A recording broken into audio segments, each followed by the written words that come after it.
And we're live. Aloha, everybody. Thank you for joining us, whether it's live right now as we're streaming or later on, catching up with all of the awesome programming from this month-long celebration of La Hōʻike Ea. This morning, July 13th, we're featuring an awesome panel of educators. I am so honored to be able to introduce them and to kind of set the stage for an hour-long program of basically inspiring story sharing about the last year and how these educators were inspired by a trip they all took together to Mauna Kea.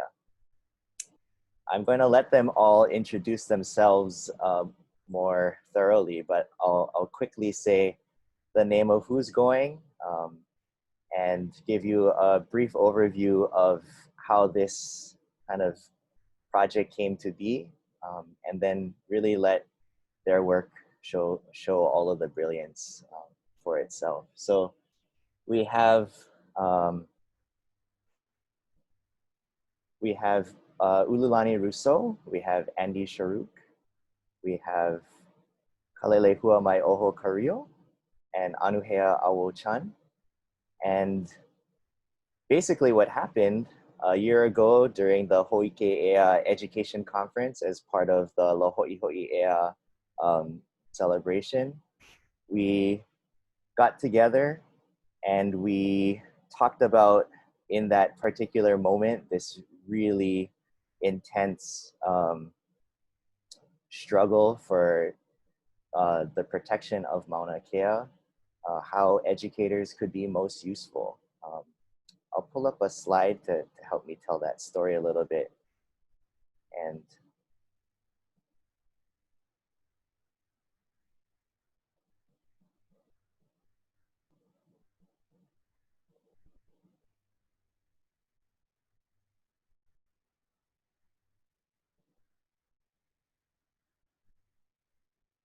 show you folks what I'm talking about. So in short, Hōʻike Ea is a celebration of education for the to-be independent Hawaiian nation.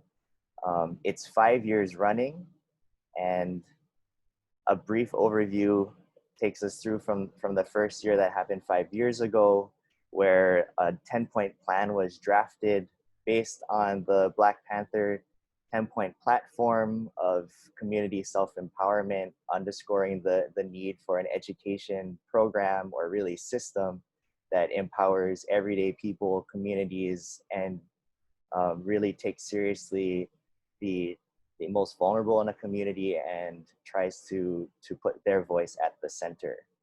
So out of that 10-point plan, the initiative was started to try and enact different parts of the plan. So you'll see that the Hōʻike Ea conference moved from around different places on Oahu, from Ko'olau to Kona to Waianae, and then back to Kona last year. And with each year, there was a honing in process, trying to focus on different aspects of the plan and trying to put them into action, really. And basically what happened last year, as I was alluding to, you can take a look at the 10-point platform as I talk about this. A group of us were looking at what was happening on the Mauna. We're inspired by Kia'i, who were standing in protection of this sacred place, determined to make sure that the 30-meter telescope would not be built at any cost, willing to put down their lives and their well-being in the service of this cause. And being inspired as educators and trying to think about what would be most useful in our particular roles, we tried to brainstorm a way to bring what was happening into classrooms and bring it to a larger community of students. And basically what we did is we took the principle of the 10-point program or platform, that it was based on this idea that a Hawaiian education system or program or platform should be community-based and inclusive. And the idea was, what better way to enact these principles than to try and find a way to bring actual teachers to the Mauna.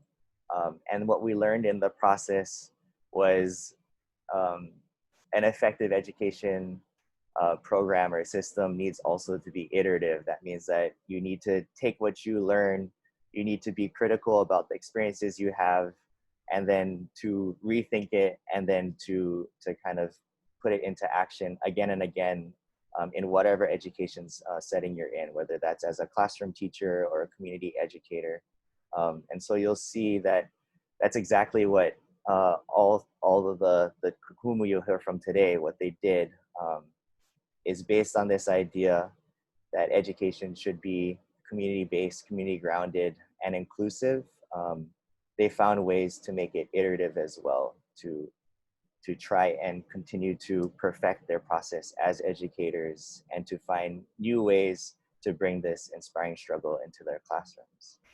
And so with that, I'm going to kick it over to our first kumu, Ululani Russo. Aloha, everyone. Logan's gonna be my point person. Perfect. So I'm Bridget Ululani Russo, and I'm a kumu at ʻāina Intermediate. I'm an 8th grade science teacher.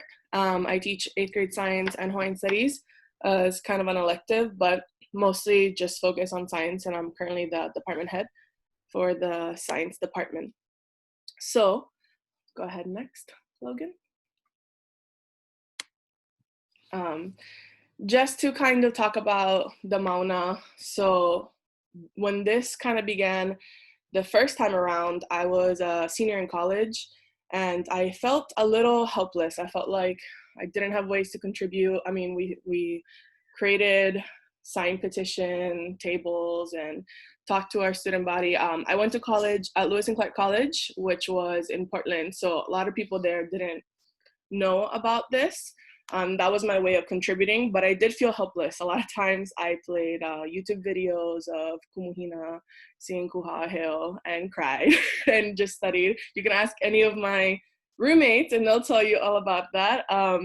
But I felt a little helpless. So when this time around, I was actually on my way to Okinawa when this was kind of happening, and my auntie Arma sent a text to most of our family members showing a video of our Auntie Dina, her sister, being arrested, being one of the kupuna who was being arrested. And I was actually boarding the plane when that was received and couldn't help it. I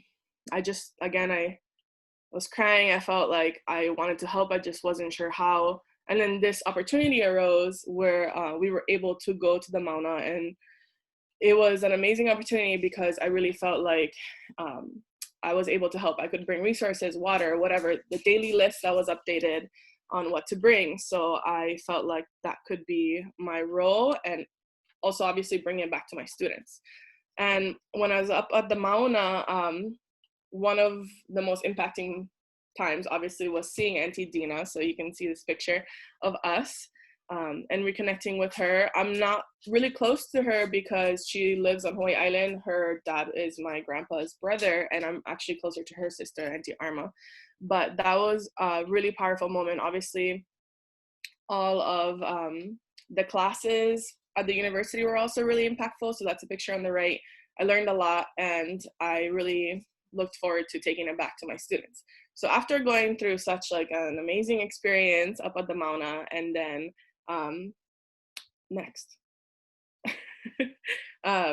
We kind of brought it back to the classroom. So at ʻāina Intermediate, we have teams. So about 120 students are put in a team, and it's a math teacher, English teacher, science, and social studies teachers, and we're kind of those students' teachers.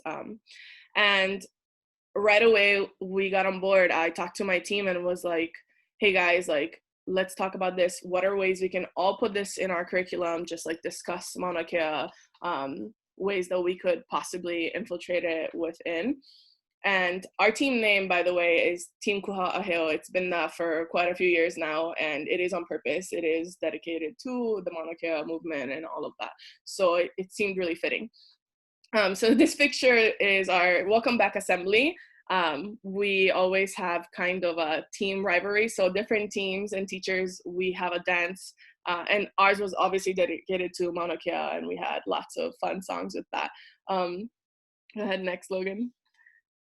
This picture is of my students. So here you can see they were kind of already on board. This assembly really did help bring all of the students in, and Team Kuha'aheo was kind of born on this day, to be honest. Okay, go ahead.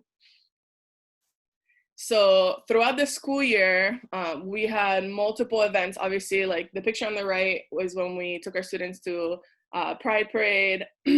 Still, Mauna Kea was very evident there. Like just the kids, you know, they're 8th graders, so they're doing anything, they'll be shouting Kukia I Mauna. It just became something that was really fundamental to our team.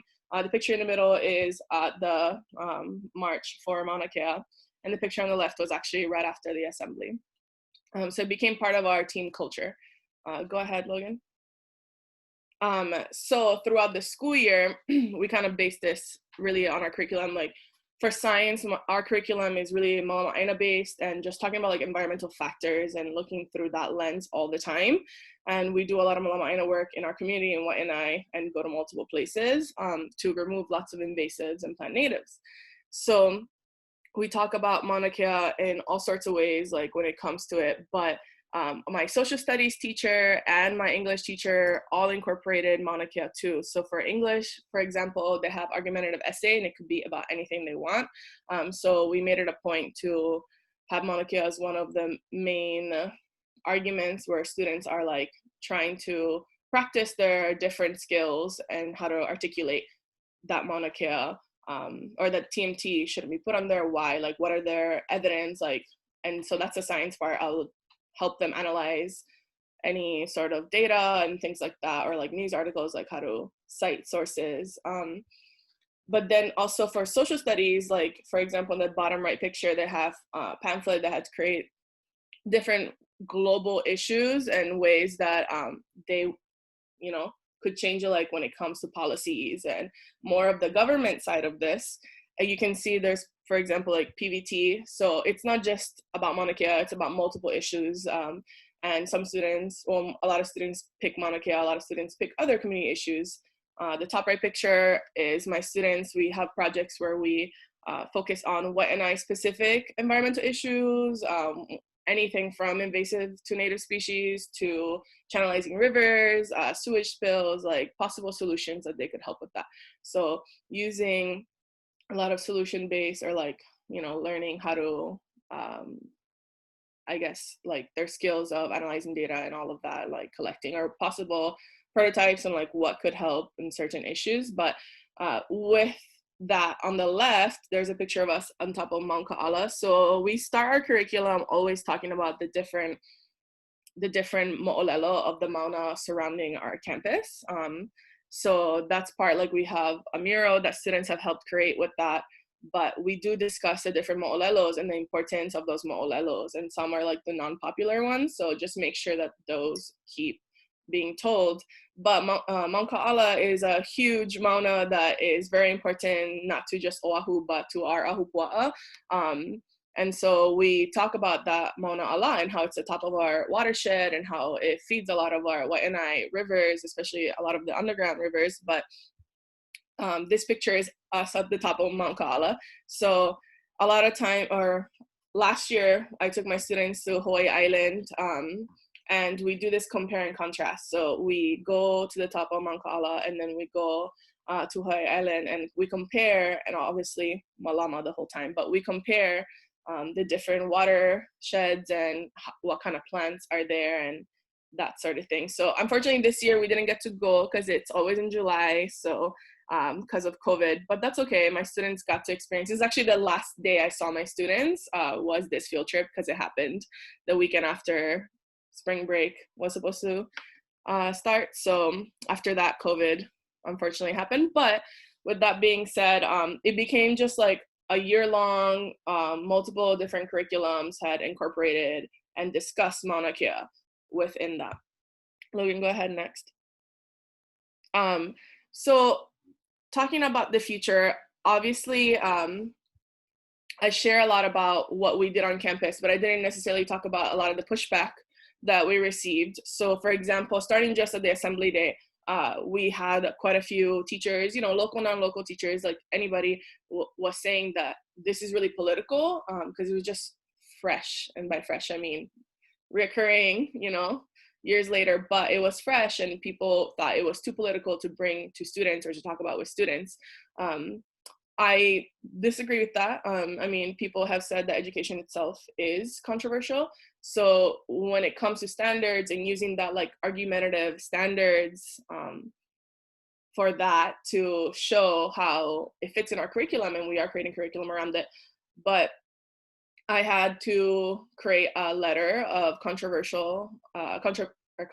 letter that to send home for parents to view. So if they decide to have their students opt out in anything, they could. I didn't have any problems with that. Like there wasn't any parents who called me to say, I don't want my kid learning about this, but that is something that, you know, was another hurdle that we had to go through, and like always explaining why we should teach about this and why it should be not controversial in a way. It should be something that is happening in our Aina and we can use it to teach our students.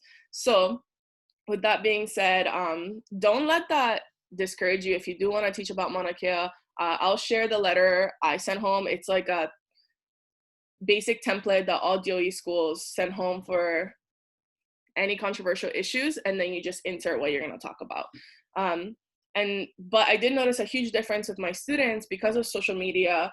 They are becoming so aware of issues around the world. So when my students came in this past year, in the past, I had to teach them about Mauna Kea, and they kind of heard about it, but not really. But this past school year, they all knew about it, like their phones, it blew up, and they knew a lot of facts, and I was very impressed.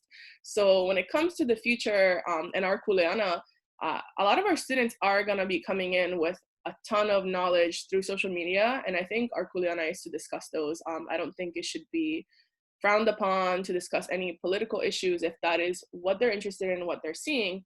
But I am really excited for the Black Lives Matter movement to kind of show up in our classroom a lot more this coming year. So that is something for the future, especially with social media, that I'm excited about for this coming year.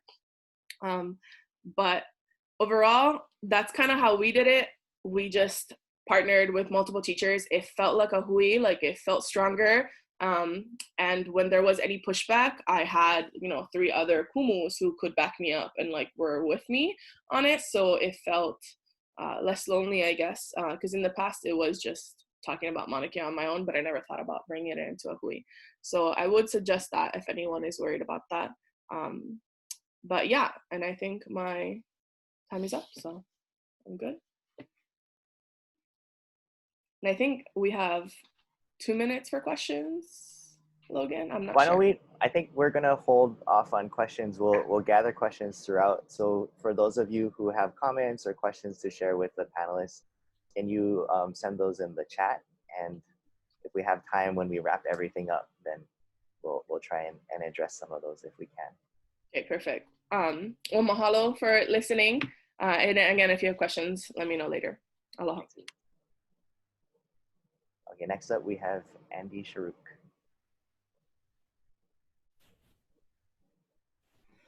Aloha, everybody. I get kind of nervous and I start to ramble, so I'm going to try to stay on target today. But I'm a visual arts and interdisciplinary projects teacher. I was formerly at Sikh's Public Charter School in Kaimuki, and I'm going to be talking a little bit about my support of the movement and kind of where I'm at as a non-Kanaka weavy in this work. As Ulu had kind of mentioned previously, you know, there's kind of this controversy of bringing political things into the classroom, but we had been kind of talking prior to this meeting today about, you know, learning is inherently political and cultural. So if we're not bringing this in specifically into the classroom, we're still bringing a politics and a culture into the classroom, whether we like it or not. And so that's something that I've been really reflecting on pretty purposely for as many years as I've been in the classroom. And this year in specific around Mauna Kea really helped to kind of look really intently at one specific issue instead of kind of the whole cluster of things that are happening. So I always start off my arts classes with this quote that you see here: the artist's job is to pay witness to his time in history. And I crossed that out because that is kind of an old way to think about it, from a white man in the arts sphere. And often when I bring this in with students, I also bring in work of local and Kanaka artists like Kapu Landgraf. Her pictorial sense is really captivating to students, and I think her work really lives this quote really powerfully. And I kind of just really serve that to students from the jump and just try to say, like, you know, we can use arts as a tool. It has the potential to amplify your voices and the voices that you feel like aren't being heard in your community. It can be a tool for liberation if we decide to. And I think as a teacher, I always try to figure out how to position myself in a way to give students the skills and the confidence to do those things, but also then to stand out of their way in the way that they need to kind of bring themselves forward. And so with this issue in specific, it kind of came to a head over last summer, actually July 4th. Logan, if you can go forward in the slides. So thinking about how to engage in this issue, you know, I think as we're all sort of on the internet all the time now, we get really attached to things that are flying around, all the information and things. And I had kind of a growing anxiety over what I was witnessing and not really sure how to engage, knowing that there was probably going to be an occupation on Mauna Kea, not really being of that place and not really knowing how to engage. I started to think about, you know, like, what can I contribute and where's my space in this?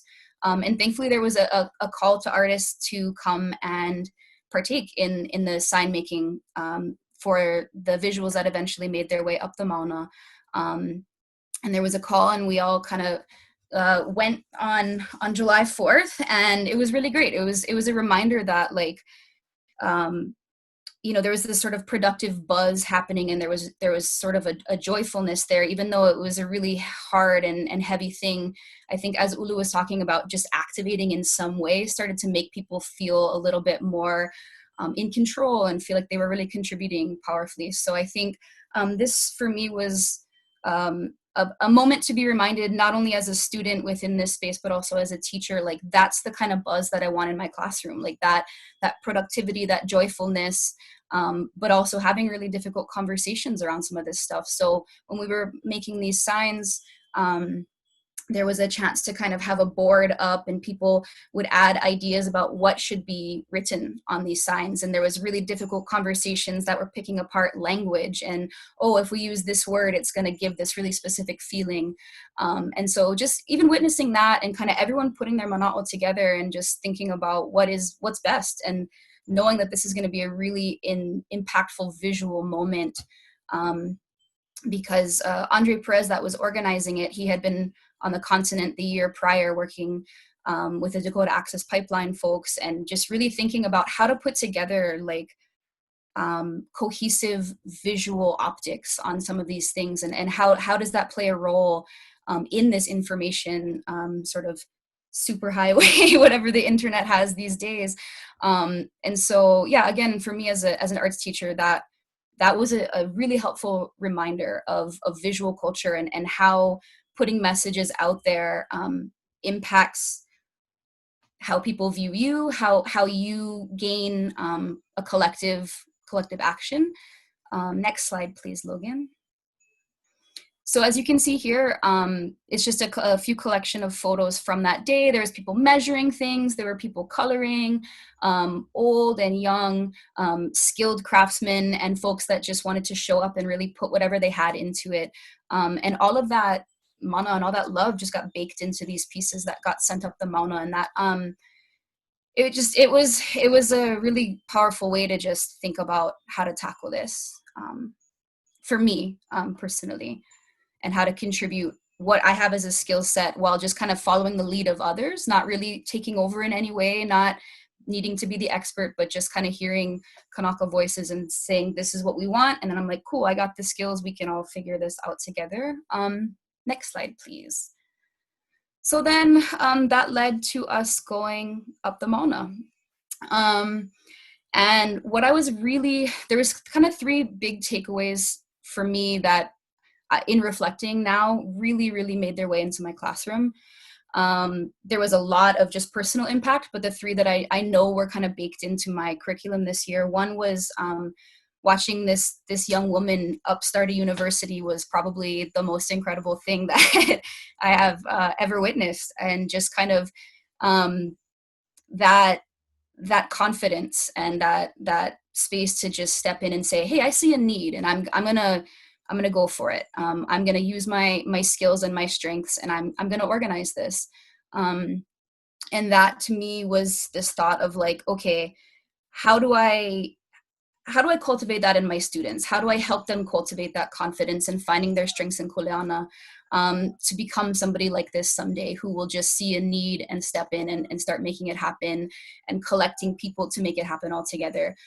So she was a really big inspiration for me. And then I attended some of the classes. And the next kind of big takeaway was the sort of the difference in experience of being a student in this type of classroom versus in a boxed classroom like we have on campus, and how you're cut away from the presence of akua and all of these other experiences that are happening that were really present in the university. And I started to think about how to respectfully bring kind of akua into the process. How can I make a more experiential space in my classroom for students to really connect with not just their mental learning and this prowess of the mind that we are asking them to build this content, but how can they start to feel love and feel for this place and really connect deeply with the work that we're doing.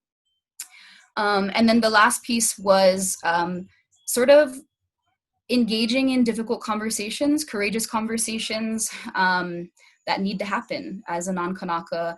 And a friend of mine, Mikey, hosted a class at the university called How to Be a Better Haole. And like, we went to that and started conversations there and kind of continued those conversations afterwards. And just kind of always checking, always re-examining my own kuleana, my own space in this. That was those three big takeaways for me from that experience. So next, Logan, please. So back on campus, what that ended up looking like was how do I help my students to recognize their strengths and develop kuleana? How does collective action play a role in our classroom? How can Okua be present in that process?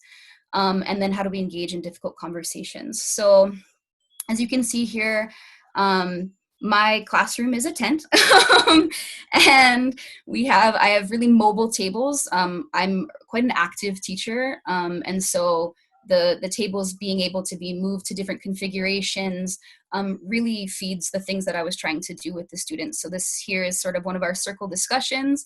I brought in a social studies teacher who also runs a Hawaiian history role play with his students to do empathy building, historical empathy building.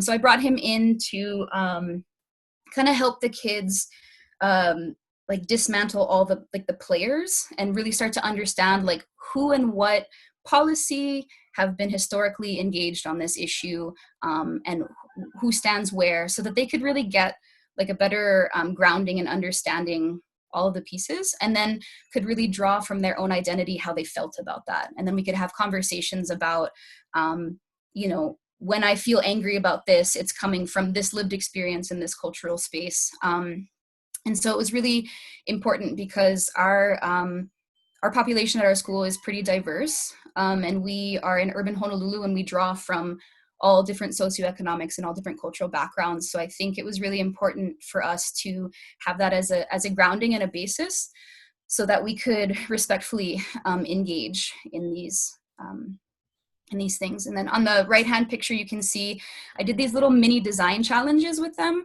So the first one was that they had to, with a group of 6, had to create a Hawaiian flag. And they had a certain number of days and a certain number of of materials to use, and then they could start really understanding. And one of the reflections that they had to give was like, what were my strengths in that? What did I contribute? How can I, moving forward in collective projects, like know that about myself and try to take on that space? So it was really about like, as much about just giving them the opportunity as about the reflective process of how they engage in collective work. Next slide, please, Logan. And so then bringing the akua into the classroom, one of the big pieces, the big products that they ended up making were t-shirts, because we started to talk about how, you know, where like researching your message, knowing where your guts are telling you feel grounded in some kind of an issue, and then gaining the skills to put that forward and then wear it is really important for middle schoolers, I think. And I mean, just for people in general, but to be able to put your message out there felt really, really impactful. So I decided to try to use 2 different printmaking techniques so that they could draw on their drawing skills, but really kind of elevate them in a new way, learn some tech. So they had to, in this case, collaborate with Kane Hōʻulani. So in my Ōlelo Hawaii class, we'd been talking a lot about Kane and all of the manifestations of Kane. And for me, like that was also very present on the Mauna. And I wanted to think about like, how can the artistic process draw on that? How can instead of it just being sort of this like pencil on notebook, how can the actual engagement really start to bring in some of the aspects of the experience that I was hoping for? So with a solar print, they really had to collaborate with Kane. They had to understand like, hey, where's he at? Are the clouds blocking? You know, and they had to kilo every day and have to understand like, what is going to make a powerful print is if I wait for Kane to be ready. And so each day they'd have to kind of go outside and see if it was going to be the day. And they would take little notes on it and they'd come back in and report back. And so, yeah, the UV ink, you basically just coat it onto a surface. You can use fabric, you can use paper, and they created a digital negative. So they used like a digital design software, free software. I printed them out onto transparencies, and then that gets sandwiched on top of the ink, and then the sun creates the print. So it kind of basically gives the suntan to the UV ink. And so they were able to really think about which parts of the issue they were really connected to. So we did a lot of work around looking at the issue objectively from various sources, watching a lot of videos, and then some of them just kind of took on different characteristics of how they wanted to present their ideas about it. So as you can see here, vai is vai vai, treat it that way. One of my students was really started kind of shifting to more of the like koho'olawe and pohakuloa and issues that are connected to just mistreatment of land in general, and then big statements like this. So you can go to the next slide, Logan. The other one that they did was just doing block printing, and it didn't really have, they got a chance to choose. So they could either do a block print or they could do a UV print. And so some of them chose to do block printing and get kind of more into the carving and understand more of like the physical space there. And so they got to sew, they got to do kind of all of these things. And yeah, so there's 2 messages here. One, protect the Mauna. The other one, no means no. And each of these, they had to write artist statements and present their work at the end to sort of really solidify their own saying. They had to say why they were choosing certain colors and really starting to understand like how visual communication, how do you connect to certain visual communication that's already out there? How do you assert yourself into some of these spaces? I don't know if my time is up or not, but I feel like I'm starting to ramble. Yeah, we're almost at the end, but if you want to leave us with one thing before we move on to our next 2 panels. Yeah, okay, sure. So I think engaging in this space for me was about checking in. I had a lot of partnerships with teachers at my school, partnerships with teachers outside of school that were also engaging in this work, and trying to just really carve out a space for for giving it a try. As Logan was saying, this iterative process of carving out space for it to live at school. I think one of the most impactful things that came from this is not necessarily the products, but that some of my students really started to like see themselves as Hawaiian, and then they were asking for, let's have like a lunchtime bunch to talk about culture, and then during Hawaiian Language Month, they wanted to do some language learning and things like that. So I think as the class ended after the semester, it had some longer effects of students starting to feel like that was that part of their identity that they wanted to bring forward, and other students really giving the respect and the space to understand like how that functions, and listening, and yeah, I think that's all I have to say. Thank you, everybody. Good to be here. Thank you. Okay, the next panelist we have up is Kale Maioho Kario, and we're going to do a little bit of a tech transition because she is going to share a video that she produced along with what she said is the best husband ever, apparently. I just wanted to say, like, you guys got me super pumped up. I'm so excited right now. Like, oh, I'm sweating over here. But like everybody else, you know, there's times when I can go off. So I decided the best way to kind of express myself is through a video. And I took a lot of footage from when we went to the Mauna, but also like my husband was there for a really long time. But you know, the video doesn't really get into the nitty-gritty of the process of how we came up with our curriculum and the hard work of it. It just kind of glosses over some of the visual stuff. So maybe later on we can talk about that, not, I mean, you know, outside of this, if any kumu want to get into the nitty-gritty, and that's a whole nother separate long process. So I'm gonna show you guys the video.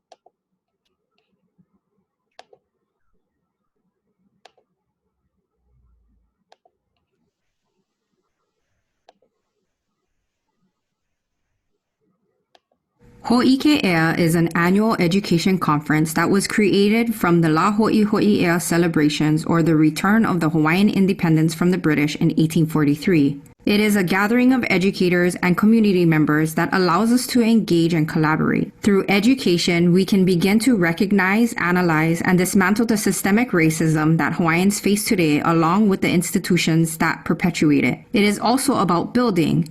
This space has been created where we can build relationships and build our personal and professional capacity. Aloha, o au o kalelehua Maioho Kario. I have been a Hawaiian language and social studies teacher at Halau Kumana Public Charter School for the past 15 years. One of my goals is to learn and teach traditional mo'olelo and apply these lessons that our kupuna have taught us to problem solve current issues that our community faces.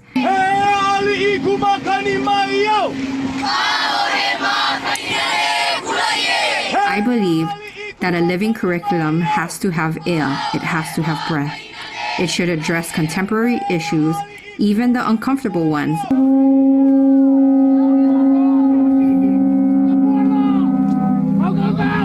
TMT and Mauna Kea was just one of the many issues that our people face, where the ideology of how we view land as an ancestor versus a commodity was brought to the forefront. As history teachers, we try to help our students see how events and decisions that were made in the past are still affecting us today.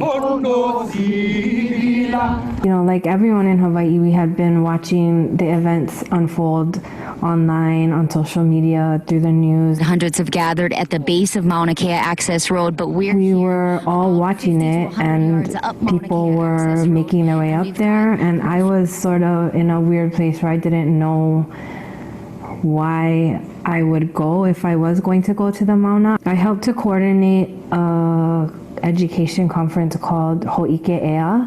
That conference was held very shortly after everything unfolded on the Mauna.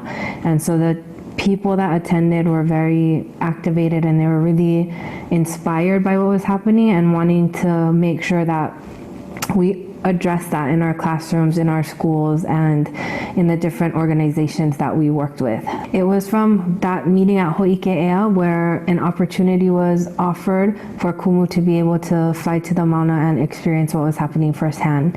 And so when I got that email, I called Kalelehua to see if she was willing to come with me because I didn't want to go by myself.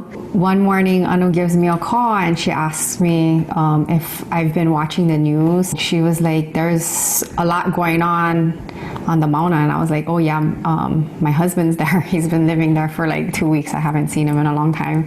That evening, I was watching the news, and we saw two really good friends of ours, Noelani Goodyear Ka'upua and Imai Kalani Winchester, and they had chained themselves with other people to a cow grate to block the way, and that stood out to me. And then I went to sleep, and I had this really vivid dream that I was sitting there in the cold with them, and in the dream I said, "Okay, how can I support you guys?" And then Imai responded with, we need to do pule, and that's the kind of spiritual sustenance you can give. I reached out to Anu again and told her, okay, we kind of convinced each other, like, we need to go. So we decided there's some things that we needed to do to make sure that we were in the right headspace. Like, we weren't just gonna go to go. So one of the things that we talked about before we went was we set some rules for ourselves. So we wanted to make sure that we gave something, took away something, and met someone new. And so all that meant was that we wanted to make sure that we went and did something to help, learn something that we could bring back, and then really make it a point to find some new people and make some connections. We made sure we went through all of the protocol and experienced that and had that exchange of mana. So that was important for us. And then the give back, we decided to go and just get our hands dirty, like go into the camp and do something. So one of the reasons why I thought it would be important for me to go is because as I was watching the kupuna arrest happen, I saw that my stepmom, Nohea Kalima, was actually in that kupuna line being arrested. And so I wanted to go to the Mauna partly to reconnect with her and just talk to her and tell her mahalo. And while we were there, she made it a point to say, you guys are kumu, and we have a university across over there, so you guys need to go and sign up and teach a session. Everybody there was there for the same cause, and we were, standing together for something bigger than all of us. When we got there, I remember feeling nervous, but everything was so organized and taken care of. It was all really well run. It was very well maintained, and everybody knew what their kuleana was. We came back with a very clear sense of needing to make sure that our kids got to experience it in some way.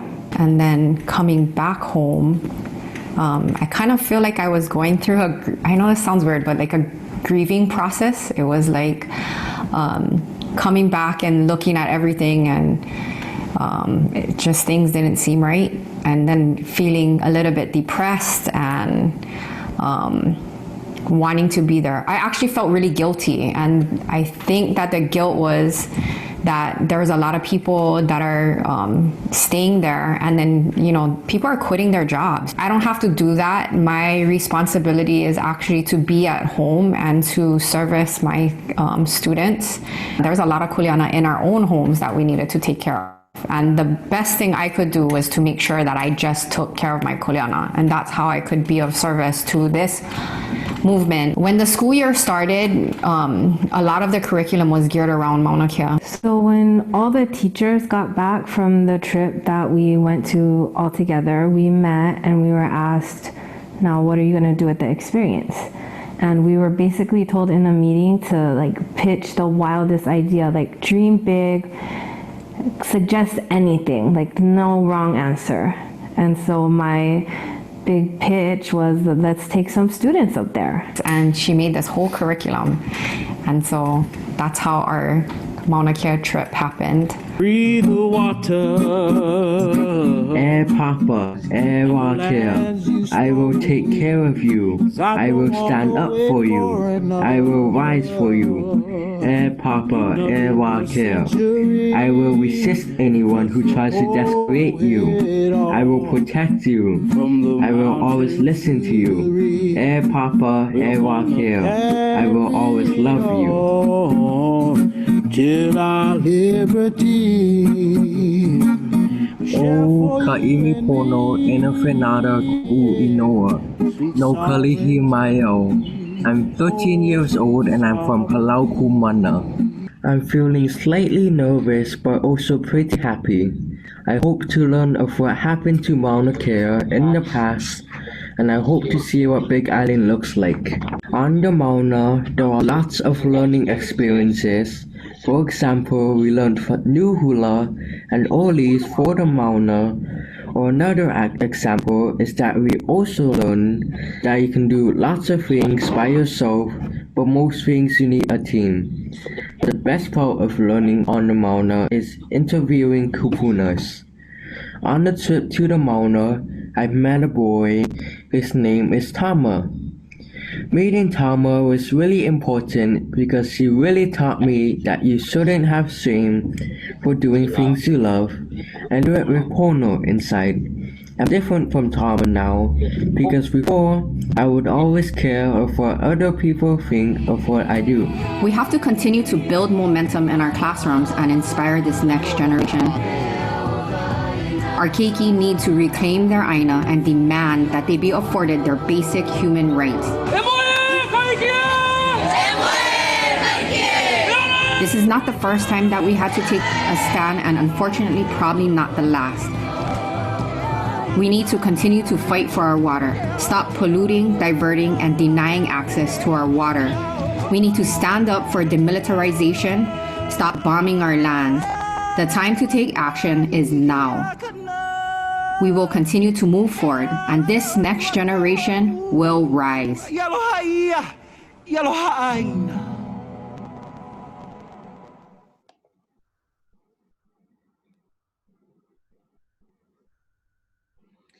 That was awesome. That's my video. Before we pass it off to Anu, I just wanted to say, like, you know, we have there's just so much. I mean, a year with the kids in one class is like not enough. And you know, for me, because I teach 7th graders, I strive to instill like this kind of foundational ideas with them. And it's a lot of it is based on traditional mo'olelo from our kupuna. So like pre-contact chiefs is really important to me. So I teach history, and it always starts with contact. You know, it's as if our history starts when Captain Cook arrives, but I try to take it to the kumulipo. We learn the kumulipo in my class, and we learn about Papa and Wakia, and mo'okuauhau is so important. And the reason why I do this is because I wanted to teach foundational ideas that instill aloha ʻāina into our kids. And so it comes with the mo'okuauhau, it comes with the physical work on the land, and it comes from partaking of things you grow from the land. So all of these things are built into our curriculum. And I know that video doesn't show the expanse of what we actually do at Halau Kumana, but it goes deeper into just like, we're taking our kids to this protest. It's not necessarily always about that. It's about really about building this foundational ideas to build aloha ʻāina, and to, you know, have them have this intrinsic feeling that it's their kuleana, you know, it's our privilege, really is. And then try to give them some historic context. But that's all I wanted to say. I'm stoked now, ready. But I wanted to also thank Kaimi. My students are really inspiring. And then of course, Anu, because Anu has been like such a mentor to me, and she really collaborated on this video with me. And so, love to everybody.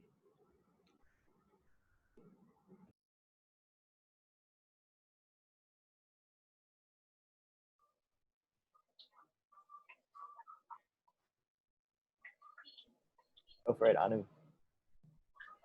You gotta share your screen again. Okay. Thanks.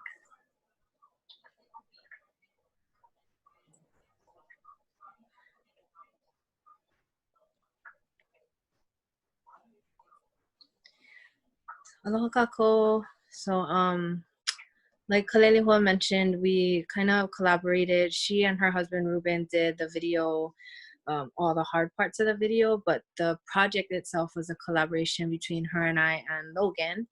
And so our section of it is really how schools and community can collaborate to bring, how we collaborated to bring kumu and haumana to Mauna Kea. Next slide. So if we're thinking about how we do something about what all of this means, we can really look back to the 10-point plan and apply it into our current education system. You know, we don't have an independent Hawaii yet, but it doesn't mean that we can't keep moving the needle forward. And so one of the points in the plan says that we affirm that independent Hawaiian education holds all learning institutions accountable to high standards of excellence as defined by us. And I feel like Kalelehua and I had to really, really do that in this project. It's a little different at Halau Kumana in terms of civic responsibility and community engagement. This is my first year at Malama Honua, and how you navigate those issues is very different. And so it was a little bit more complex, but I feel like we were able to do it respectfully and successfully, and just work within the systems that we were in to be able to still teach what we felt was important to teach. And a lot of that has to do with being responsible about how you're teaching about multiple perspectives from multiple perspectives. And so I really saw how it was important to avoid both the colonized perspective, but also not indoctrinate our kids. I think it's like something that we're seeing in American discourse a lot, just like a regurgitation of memes and talking points. And we don't want that either way. We want our kids to be able to critically think and analyze before they come to a decision, because that's going to make their stance more powerful. And so she and I definitely had to do that in the learning process. We had the kids come and meet on Saturdays, several sessions before we took them. And we brought in multiple perspectives. We brought in an astronomer who is for TMT to be able to provide their perspective. And we let the kids decide once they did their research on both sides. And they still continue to after hearing both sides, they continue to feel the same about what was going on. Next slide. So another point in the 10-point plan, we affirm that independent Hawaiian education honors the wants, needs, and emotional well-being of the keiki. It's pretty clear in the last year or so how powerful youth are and how much they are able to lead and be responsible for bettering our world. And I saw it within this Mauna Kea movement. We are seeing it with the Black Lives Matter movement. And last week we had a youth panel present, and it was very, very clear that the youth are powerful. And some of the things that I think are really interesting is how they utilize social media and other media platforms to really mobilize the world. They're very eager and willing to learn true, accurate, decolonized history and just really dig into like true education. And they're fearless. They're willing to act, even though they might be uncomfortable or nervous, or not have years of experience or like titles. They're still willing to try and do something to help. And so, like, given all of that, how do we respond as educators? Next slide, please. Well, how we respond, we can look at another point in the 10-point plan. Independent Hawaiian education encourages civic engagement, mentorship, and collaboration that serves the lahui. So it's really about teaching to the issues that are facing your own communities, your school, your ʻāina, your families, your homes. shortly after we returned from our trip to Mauna Kea, Hunana Niho popped off right down the road from our school. And so it was very, very important for us to be able to say, yes, that's happening over there. And we have something happening in our own community that we need to know about. And, you know, if it's not Hunana Niho, it's Alawai Watershed. If it's not Alawai Watershed, it's Kahuku Wind Farms. It's Black Lives Matter. You can find something.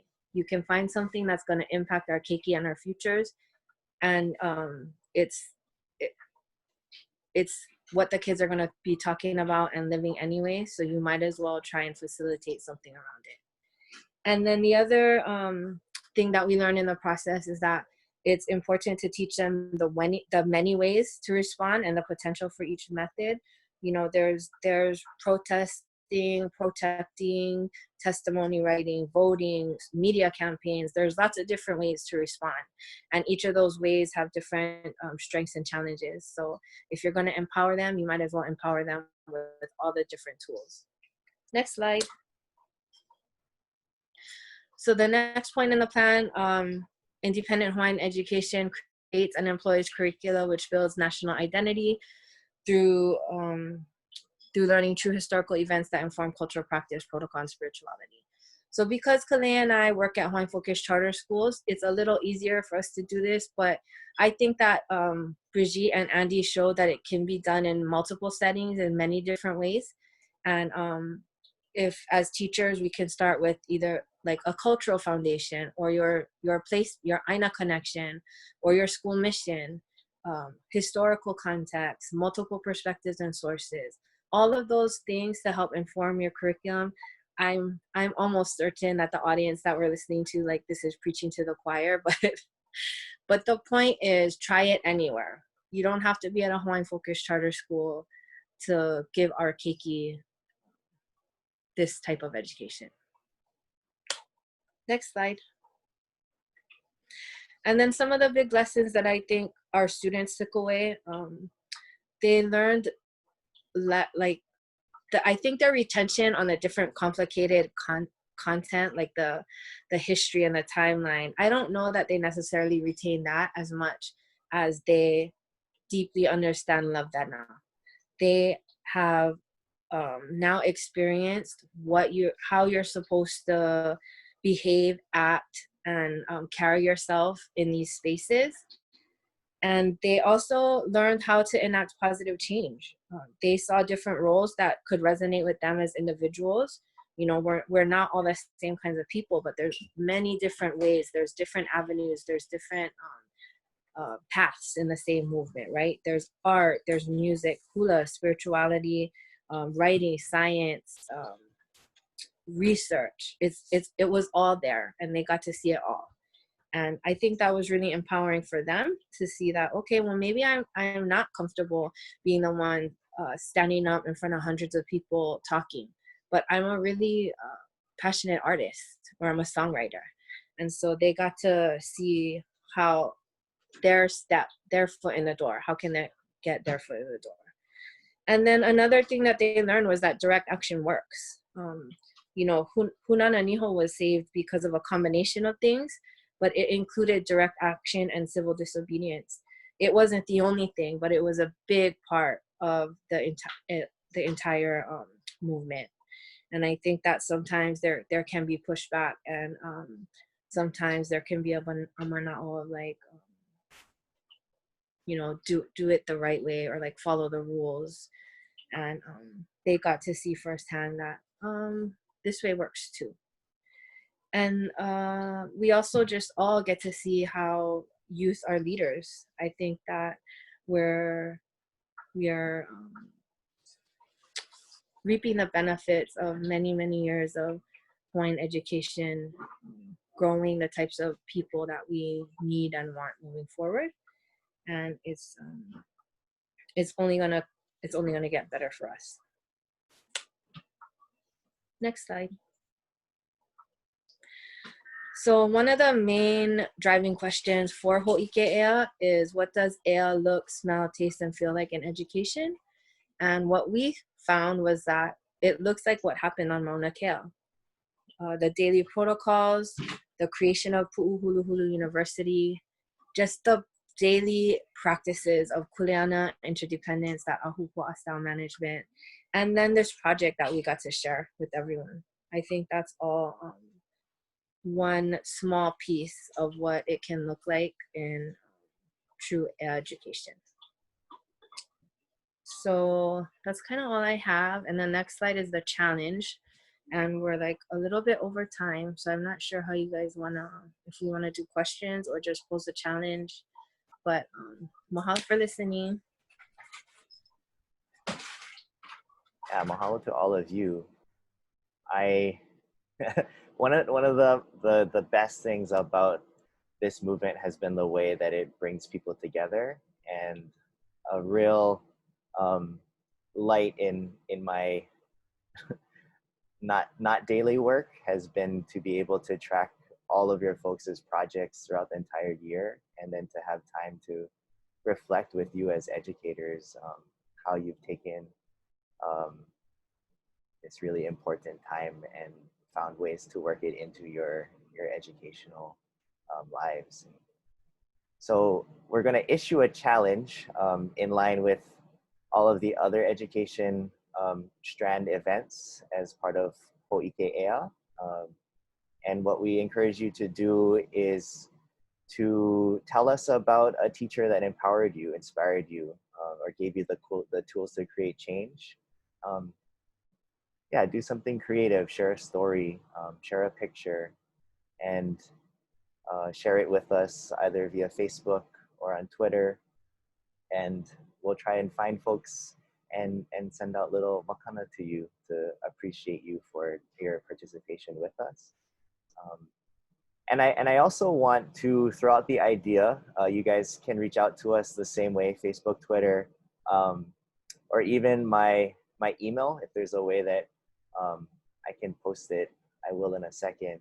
If as teachers, I have a sense of how difficult this time is, in many ways different from the difficulty of last school year, when you were probably thinking about how to teach, this about this momentous time of social transformation. We find ourselves in another momentous time of transformation, and a lot of you probably are looking for a network of support. And so you can get in touch with us if that's something that you're interested in kind of forming. I think this idea of a teacher hui can be something that we continue together, and the panelists here are welcome to kind of forward it. I'm happy to do the same role as I did before, which is to create space and to hold it for teachers that have ideas and want to bounce them off of each other, and potentially even create projects that forward things that they might not otherwise be able to do. So feel free to do that as well. But at the very least, send in entries for our challenge. If folks are willing to stay over the 1 hour, I don't know how long we can keep our Zoom open for, but if there are any questions that you might have for the panelists, feel free to leave them either in the chat on Zoom or on Facebook Live, and hopefully we'll find a way to address any if we can.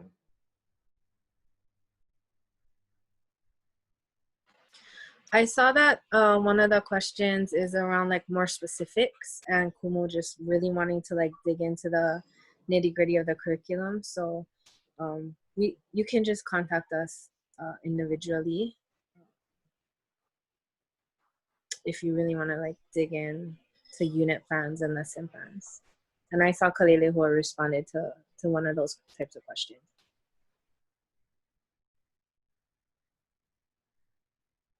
Oh, somebody is already interested. You can reach out to the Laho'i Facebook or Twitter. I'll put my email address here, as risky as this might be. And feel free to reach out to me too. And if there's enough interest, I'll start connecting everybody together.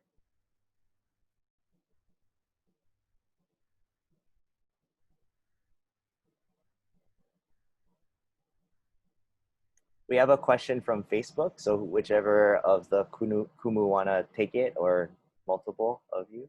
What role can educators play in nurturing movements to protect Aina? I'll say it again. What role can educators play in nurturing movements to protect Aina? I mean, I think that's kind of what you folks were all talking about, but if you have any specific thoughts on this.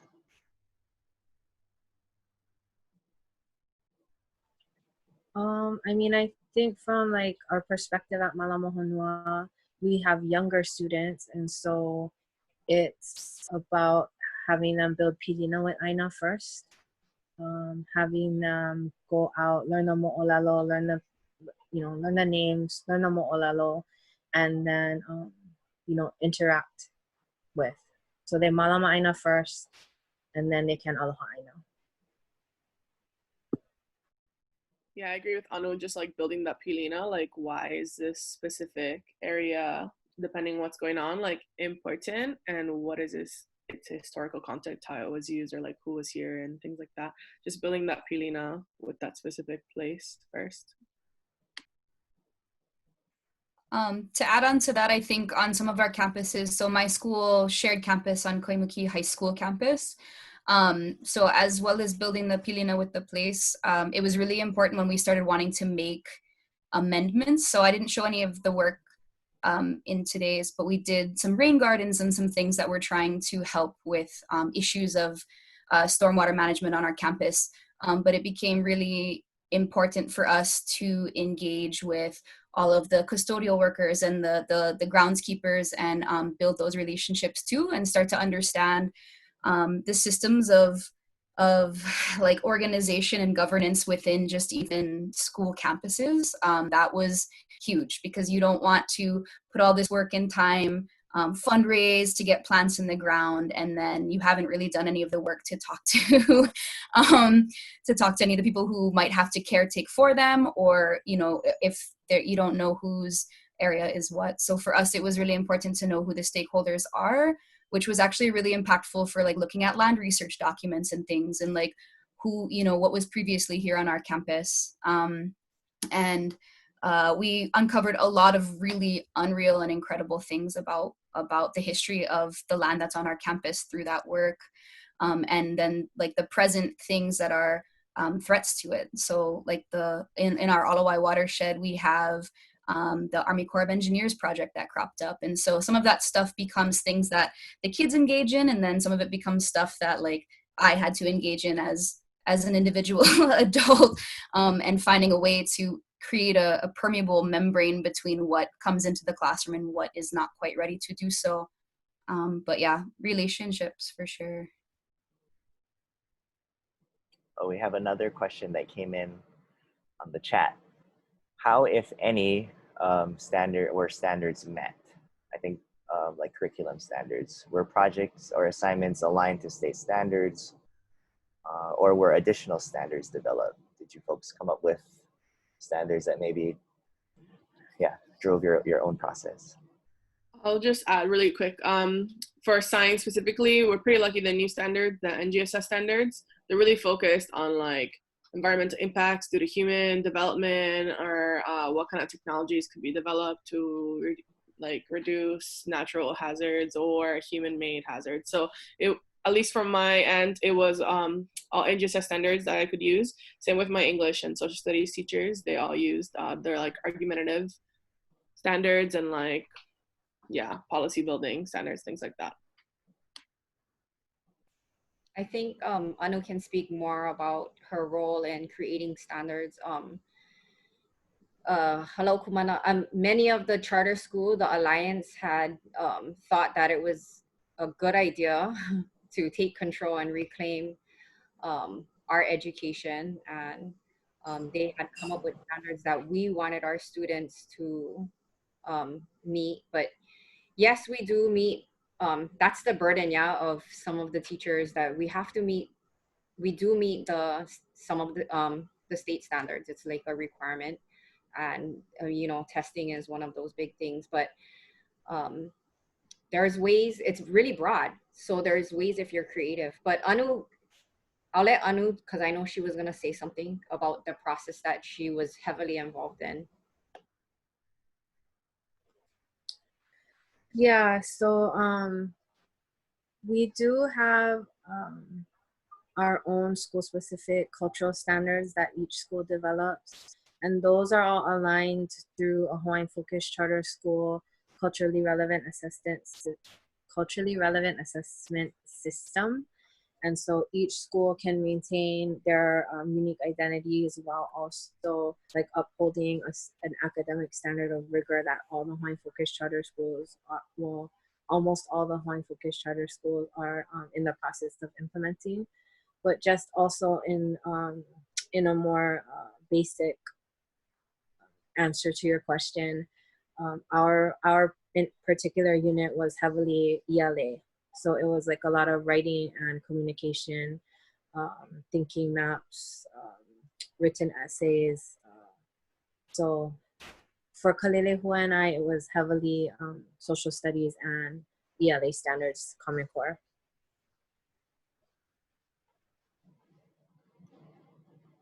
We have another question coming in. Would Native Hawaiian recognition at the federal level have a positive effect on making education a standard in public charter schools and even public schools in general? Oh, that's a heavy question. Hard to say, but I don't know that we would want to. I mean, you know, federal recognition comes with a pretty heavy like connotation. So like, I'm not sure if Amber, you're talking about like federal recognition or just some kind of other way that Native Hawaiian is like recognized. So I'm not sure. Right. You're right to point that out, Anna.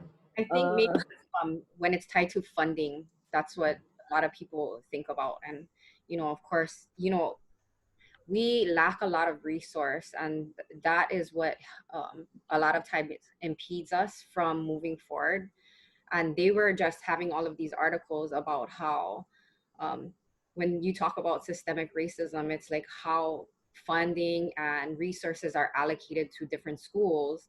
And that is one of those things that perpetuate. So like federal recognition, there's a lot of times when you're talking about government recognition and all of that, it's tied to funds. And I think that that's why, you know, we're trying to fight for, what are we trying to fight for? We're trying to fight for this little piece of pie and resources that will be used up, or are we trying to, is it this bigger picture? And, you know, it's this, you know, we go through this emotion, like, a lot of us are like, you can recognize me for real. Like, you guys are gonna tell me I am this? No, get out of here. Like, really? Okay, I'm gonna get all crazy and nuts. But, you know, so I'm not sure. I don't know, did we answer your question? Yeah, she did say specifically about funding, but I think you both covered that. You know, one thing that I think of with Hōʻike Ea in general is the idea that it was an affirmation of the independence of the Hawaiian nation that already existed, right? You don't require the recognition of other people to understand that you're self-determining. But I understand that this question it might just be more about funding and resources. And so maybe from a practical level, there would be a benefit, but it needs to be weighed against, you know, at what cost other than money? Like, what would funding be secured? Would there be other ways that you have to relinquish your ability to make decisions if you were to receive more money? Would that end up hampering your long-term efforts for, you know, political self-determination? So it's not an easy question, I think. Yeah, I mean, I think could some type of federal recognition help? Sure. Is it worth giving up? Like, I don't need a piece of your pie because that's my pie. So just give me back my whole pie. And I think we're doing it already in the current system. So we can just keep pushing.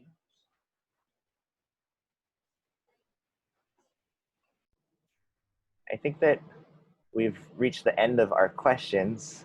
I want to thank all of you again for all of your hard work.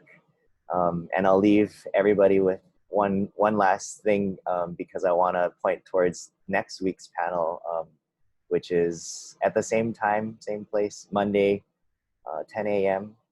here on Zoom and Facebook Live, and it will be about parents as teachers. So really parents who are thinking about what it means to teach their keiki at home because of the pandemic.